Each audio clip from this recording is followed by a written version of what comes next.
அம்மு. தொடாத, என் பக்கத்துல வந்துடாத சொல்லிட்டேன். ஏய், இன்னும் கோவமா தான் இருக்கியாடி? ஏய் அம்மு, அதான் நேற்று நைட்டே எல்லாம் பேசி சால்வ் பண்ணியாச்சுலடி. போடி சும்மா.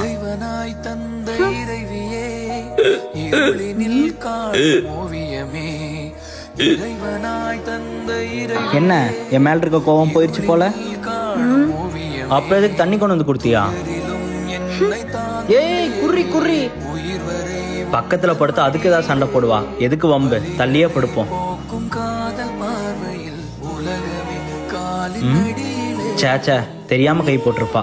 இப்போ இந்த பக்கம் திரும்பி படுக்கலன்னா ஒரு தாடி வாங்குவான். நீ தானம்மா என் மேல கோவமா இருக்க. கோவத்துலதான் இருக்கேன். அப்புறம் எனக்கு உன்னை விட்டா வேற யார் இருக்கா? கோவப்பட்டா பேசாம போயிருவியா? வந்து சமாதானப்படுத்த மாட்டியா? லவ் யூ சொல்லு, லவ் யூ சொல்லு. Love you love you love you.